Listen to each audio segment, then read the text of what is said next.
올림픽이나 아시안게임처럼 국가대표 스포츠 경기가 끝나면 메달을 딴 선수들의 인터뷰들을 많이 볼 수 있습니다. 나도 모르게 웃음이 날 정도로 재밌는 이야기 또는 눈물이 날 정도로 감동스러운 이야기들을 많이 접할 수 있습니다. 그들의 이야기들을 듣다 보면 공통점이 있습니다. 그들은 그 경기에 출전하기 위해서 많은 것들을 포기했다는 것입니다. 최고의 몸을 만들기 위해서 먹고 싶은 빵을 참아내거나 친구들과 놀고 싶지만 같이 놀지 않고 훈련을 하거나 동작 하나를 완벽하게 구현하기 위해 넘어지고 쓰러져도 몇 번이고 몇 시간이고 며칠이고 반복했다는 것입니다.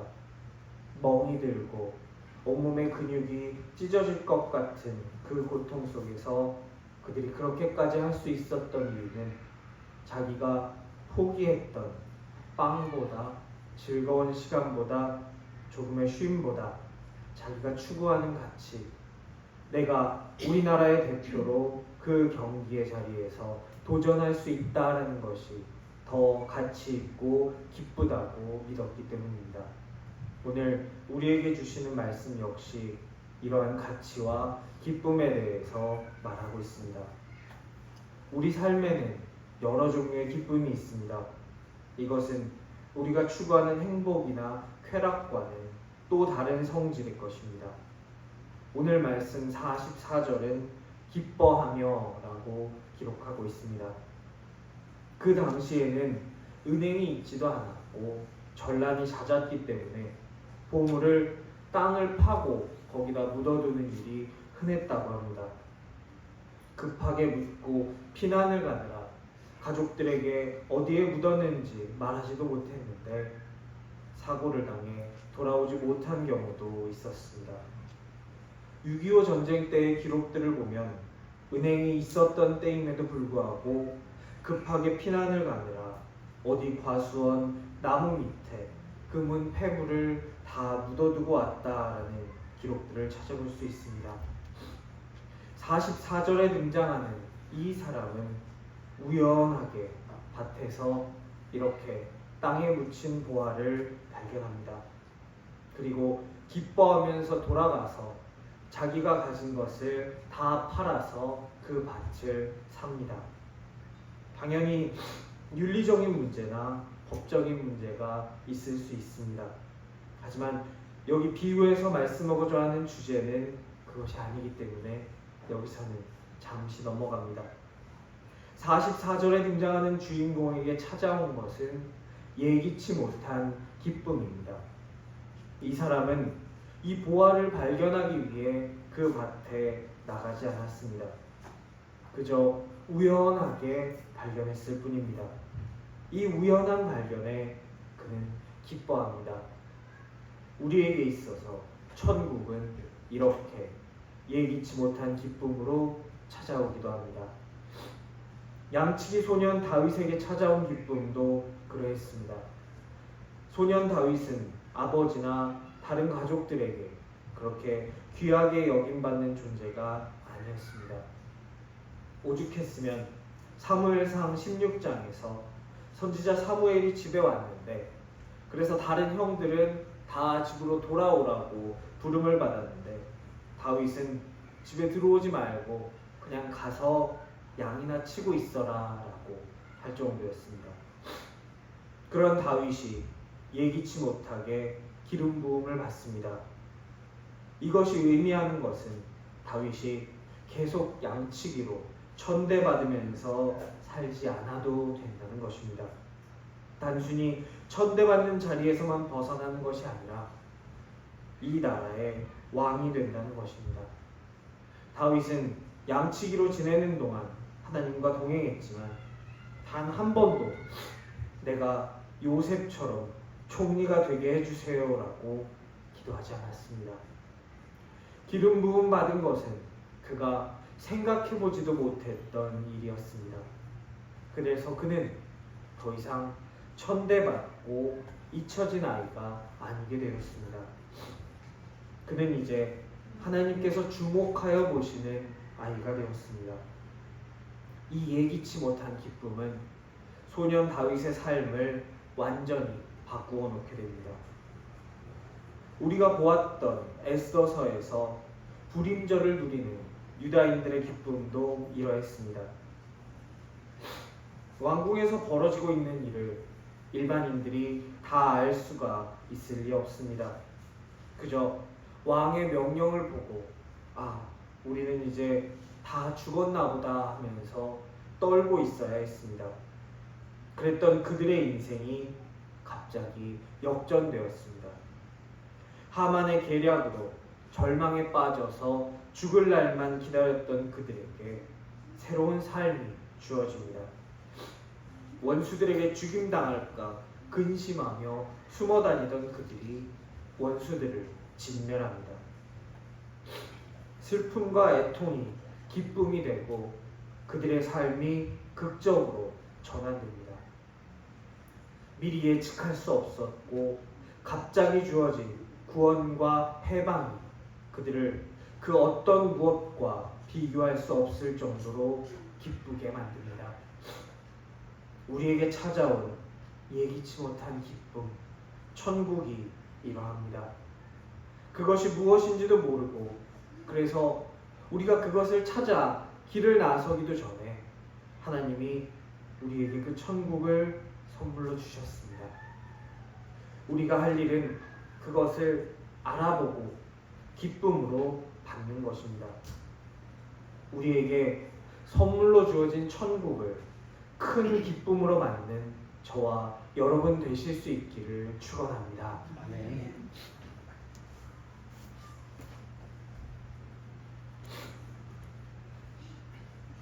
천국은 예기치 못한 기쁨이기도 하지만 찾아 헤매던 기쁨이기도 합니다. 오늘 말씀 45절에서 46절은 한 상인의 이야기를 들려주고 있습니다. 그는 좋은 진주를 구하는 사람이었습니다. 요즘에는 진주가 양식도 가능해져서 그렇게 희귀성이 높지는 않습니다. 하지만 2000년 전의 상황은 달랐습니다. 당시 지중해 사회에서는 같은 무게의 진주가 같은 무게의 금보다 비쌌습니다. 금은 가공해야 보석이 되지만 진주는 이미 완성된 보석이다라는 인식이 있었기 때문이었습니다. 게다가 양식이 불가능했던 진주는 획득이 어려워서 희소성이 높았기 때문에 백색 금이다라고까지 불렸습니다. 인간이 진주 양식에 성공한 것은 이로부터 1800년이나 지난 1893년이나 되어서였습니다. 오늘 말씀에 등장하는 이 상인은 좋은 진주를 구하러 다닙니다. 그리고 마침내 그가 찾던 값진 진주 하나를 발견합니다. 찾던 것을 드디어 발견한 그는 기쁜 마음으로 자기 소유를 다 팔아서 그 진주를 삽니다.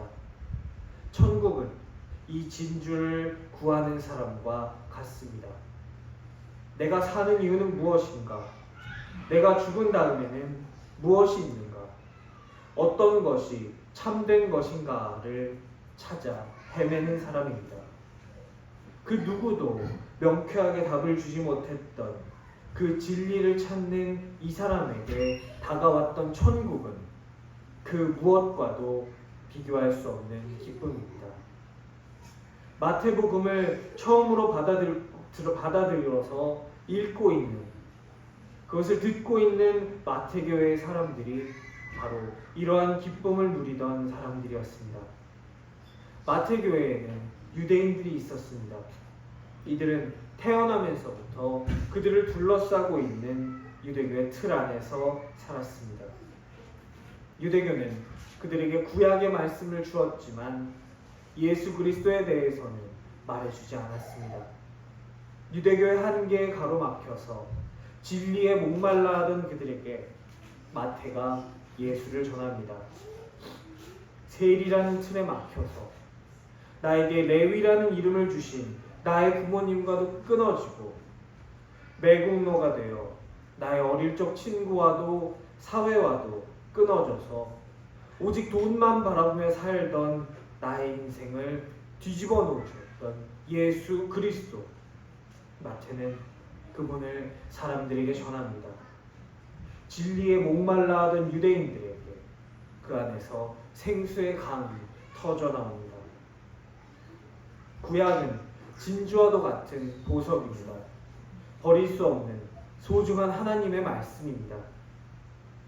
그러나 그 진주들보다 더 중요한 단 하나의 진주, 예수 그리스도를 만날 때 나의 삶에 있어서 가장 중요한 가치는 다른 진주들이 아니라 그 하나의 진주가 됩니다.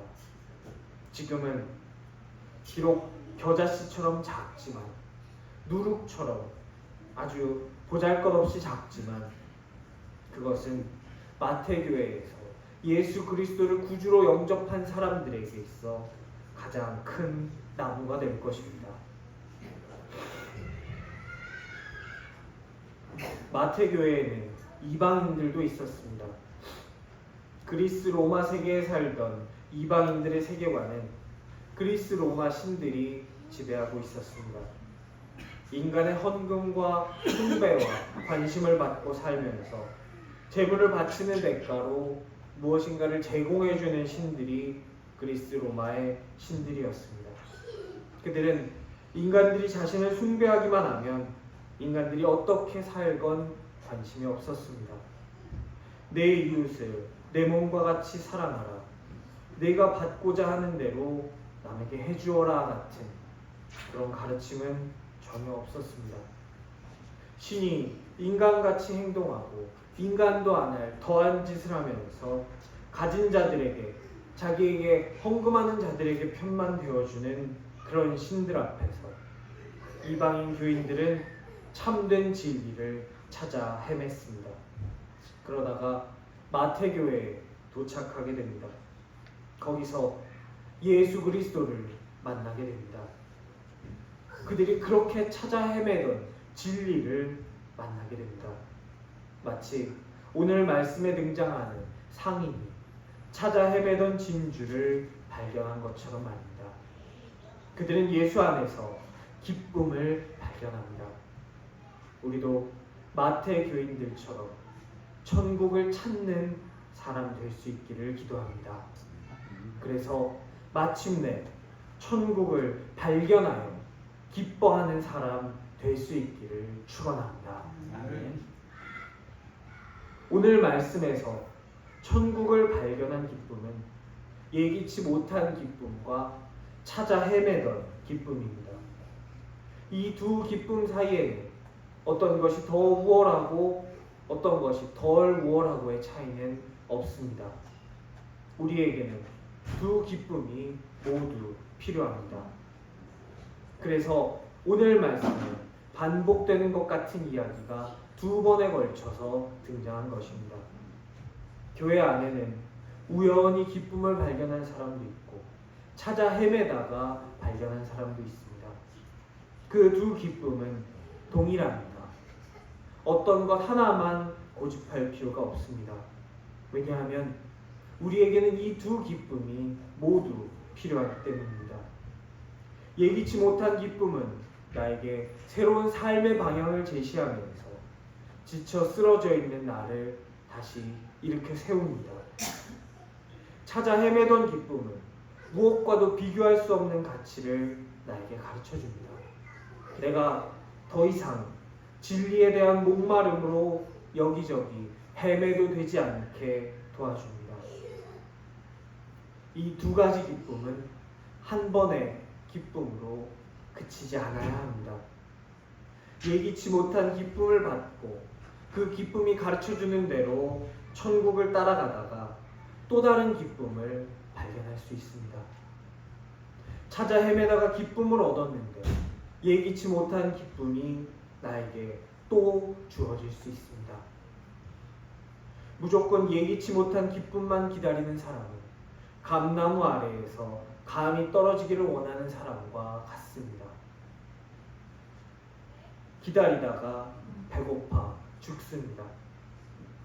기쁨을 찾아 헤매기만 한다면 하나님 없이도 내가 무언가를 해낼 수 있다라는 오만과 착각에 빠지게 됩니다. 우리 하나님은 우리에게 주시는 기쁨을 한 가지 형태로 고정해 두지 않으셨습니다. 오늘 말씀에 등장하는 두 가지 기쁨을 모두 다 풍성하게 받을 수 있는 우리가 되기를 간절히 축원합니다. 이 두 가지 기쁨을 발견한 사람은 공통점이 있습니다. 발견한 이후의 행동이 기쁨에서 온 행동이라는 것입니다. 밭에 감추인 보화를 발견한 사람은 기뻐하면서 돌아가서 자기가 가진 것을 다 팝니다. 좋은 진주를 발견한 상인은 기뻐하며 돌아가서 자기의 소유를 다 팔아 그 진주를 삽니다. 그들이 천국을 발견하고 나서 했던 행동은 기쁨에서 나온 행동이었습니다. 그들이 했던 것은 헌신이나 수고가 아니라 기쁨으로 했던 것이라는 사실을 우리가 기억해야 합니다. 바울은 다메섹 도상에서 그리스도를 만납니다. 그리고 그의 이전의 삶의 길에서 돌아섭니다. 그가 가지고 있던 모든 것을 기쁨으로 기꺼이 포기합니다. 예정되어 있던 출세의 길도, 사람들의 인정도, 부와 명예도 모두 다 포기하고 사람들이 손가락질하는 고난의 길을 갑니다. 빌립보서 3장 8절에서 바울이 말합니다. 또한 모든 것을 해로 여기는 내 주 그리스도 예수를 아는 지식이 가장 고상하기 때문이라. 내가 그를 위하여 모든 것을 잃어버리고 배설물로 여김은 그리스도를 얻고. 그는 그리스도를 위해서 모든 것을 잃어버렸습니다. 그는 그가 잃은 것들을 내가 좋은 것을 포기했다, 내가 하나님을 위해 희생했다, 내가 이만큼이나 희생한 대단한 사람이다라고 자랑하지 않습니다. 그는 그가 가지고 있던 것들을 기쁨으로 포기하면서 그것들은 모두 배설물이었다, 배설물과도 같은 것이었다라고 고백합니다. 천국은 인생의 모든 것을 다 바쳐서 소유할 만한 그런 가치가 있는 것입니다. 바울처럼 다 바치지 않고는 소유할 수 없는 것입니다. 예수님을 따르는 제자들은 이렇게 다 버렸습니다.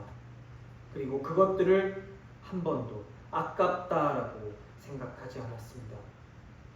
베드로는 그를 먹고 살게 해주었던 그 그물을 버렸습니다. 함께 고기 잡았던 그의 사람들을 뒤로 했습니다.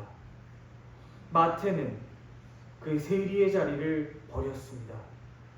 먹고 사는데 전혀 걱정이 없을 그 안정적인 자리를 버리고 자기와 함께하던 모든 인간관계를 버렸습니다. 아브라함은 그 동네에서 잘 살고 잘 나가던 그의 아버지와 친척의 집을 버리고 그가 태어나서 단 한 번도 본 적이 없는 그 땅으로 믿음의 여정을 떠났습니다. 그리고 이 모든 이들은 그들이 버린 것과는 비교도 할 수 없을 정도로 참된 것을 얻을 수 있었습니다. 바로 이것이 제자의 길입니다. 참된 기쁨이 있는 그 제자의 길을 함께 가시는 저와 여러분 될 수 있기를 축원합니다. 안타깝게도 현실은 이 기쁨이 항상 지속되지는 않습니다. 우리의 인생은 언제나 계획대로 되지는 않습니다. 이 기쁨을 만난 후에도 예상하지 못한 어려움이 우리에게 찾아옵니다. 우리 인생에 정해진 답은 없습니다. 다윗이 기름 부음을 받았지만 그의 인생이 하루아침 만에 변하지는 않았습니다. 그는 선지자에게 기름 부음 받은 바로 다음 날도 양을 치러 나가야 했습니다. 다윗의 자리는 하루아침에 왕자로 바뀌지 않았습니다. 하지만 다윗은 그것에 대해서 불평하지 않았습니다. 불평 대신에 그는 하나님이 그에게 주신 약속을 붙들었습니다. 나는 비록 지금 여기에서 섞여서 살지만 내가 있는 곳은 다 같이 섞여 있는 그물이나 가라지가 섞여 있는 밭과도 같지만 나는 천국을 발견하고 소유한 사람이다. 하나님이 나에게 주신 약속을 반드시 이루어 주실 것이다 믿었습니다. 예수님도 그렇게 하셨습니다. 히브리서 12장 2절 믿음의 주요 또 온전하게 하시는 이인 예수를 바라보자. 그는 그 앞에 있는 기쁨을 위하여 십자가를 참으사 부끄러움을 개의치 아니하시더니 하나님 보좌 우편에 앉으셨느니라. 하나님의 독생자가 모든 것을 다 버리고 십자가를 지셨습니다. 무엇을 위해 지셨습니까? 기쁨을 위해 지셨습니다. 우리를 살릴 수 있다는 기쁨, 내가 가진 모든 것, 나의 생명까지도 바쳐서 그 구원을 이루시기 위해서, 그 기쁨을 위해서 모든 것을 참고 견디고 이겨내셨습니다. 나에게 주신 기쁨과 하나님께서 나에게 주신 약속을 붙잡고 예수님을 바라봅시다. 우리의 삶은 할리우드 영화처럼 하루아침에 나의 모든 것이 내가 원하는 방향대로 변하지 않는다 할지라도 하나님이 나에게 주신 그 약속을 붙들고 살아갑시다. 나에게 약속하신 하나님의 신실하심을 믿으면서 오늘 하루 한 걸음 한 걸음 또 전진해 나갑시다. 하나님 우리에게 기쁨을 허락해 주셨던 것처럼 우리의 삶에 있어 또 계속하여 기쁨을 주실 것입니다. 그 기쁨이 여기 모인 우리들 머리머리 위에 풍성히 임할 수 있기를 간절히 축원합니다. 아멘.